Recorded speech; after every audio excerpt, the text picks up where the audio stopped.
Je suis le bon berger qui donne sa vie pour ses brebis.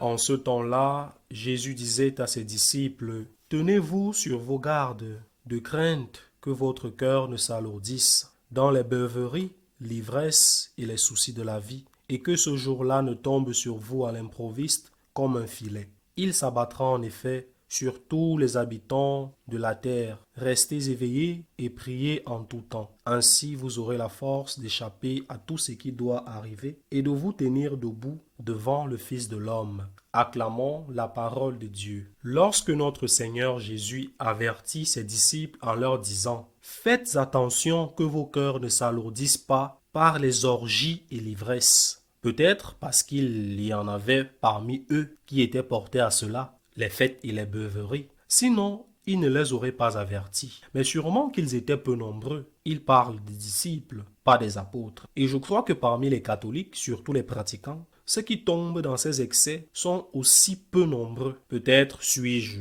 trop optimiste, mais je le crois. Mais le Seigneur ajoute autre chose. Que vos cœurs ne s'alourdissent pas non plus par les soucis de la vie. Et cela, je crois, s'agresse à nous tous. Que signifie alourdir le cœur? Quand un cœur est alourdi, une pensée est alourdie, ça veut dire qu'elle est fermée, bloquée, enfermée, préoccupée par quelque chose, obsédée par cela, distraite par cela, remplie de cela. La fête et l'ivresse t'empêchent de penser clairement, mais les préoccupations de la vie te remplissent, t'emprisonnent, t'obsèdent. Et comme dit le Seigneur, elles t'empêchent de penser à ce qui est vraiment important, la vie éternelle. Cela ne signifie pas que nous pouvons nous détacher totalement des inquiétudes de la vie, non. Les prêtres savent bien ce qu'est la réalité. Nous n'avons pas beaucoup de choses, mais généralement le minimum pour vivre, parfois même un peu plus, mais toujours suffisamment. Les vraies inquiétudes de la vie, ces inquiétudes de la vie sont souvent graves. Je pense aux pères et mères de famille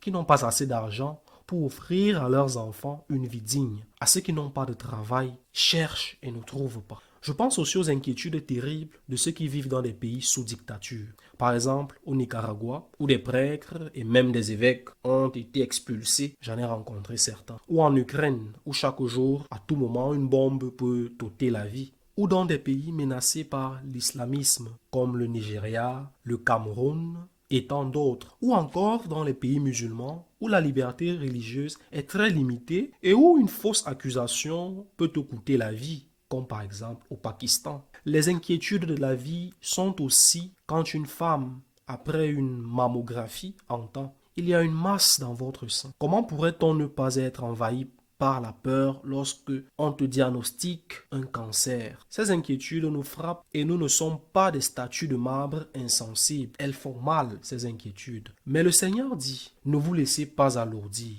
c'est-à-dire ne laisse pas ces inquiétudes occuper tout ton esprit, toute ton attention, au point de t'empêcher de penser au ciel. C'est pourquoi il est si important d'insister sur la valeur immense de notre souffrance, celle de la maladie, de la vieillesse, de l'angoisse de ne pas avoir de travail, de la peur devant une menace, de la guerre, ou même de la douleur d'avoir perdu un être cher. Tout cela a une immense valeur de purification, une immense valeur si tu l'offres au Seigneur en l'unissant à sa rédemption qui est unique, nécessaire et suffisante.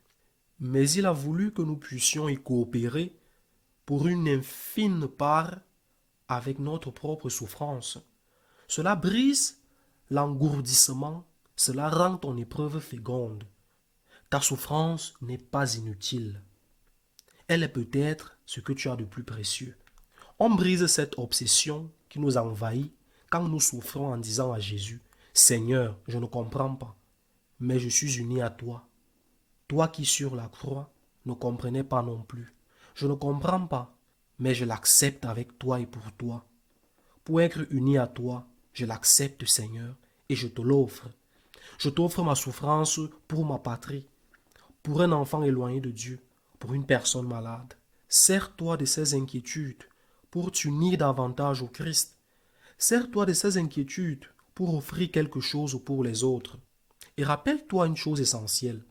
Dit saint Augustin dans son homélie, 256 que les prêtres lisent généralement dans l'office des lectures. Il rappelle l'enseignement de Saint Paul. Dieu ne permettra jamais que tu sois éprouvé au-dessus de tes forces, jamais. Dans chaque situation, dans chaque épreuve, dit saint Augustin, Dieu offre toujours une issue. Il suffit que tu restes uni à lui, que ta douleur, ton angoisse, ton inquiétude, ta préoccupation ne t'alourdissent pas au point de t'éloigner de lui et que tu puisses lui dire « Seigneur, avec toi et pour toi, je t'offre cela, Seigneur. Toi qui as donné ta vie pour moi, permets-moi d'offrir maintenant cette souffrance pour être uni à toi et coopérer, même infimement, à la rédemption du monde. » Dans chaque épreuve, Dieu donne une issue, une grâce, une aide. Et cette issue est peut-être justement celle-ci. Donner de la valeur à ta souffrance. Ainsi soit-il.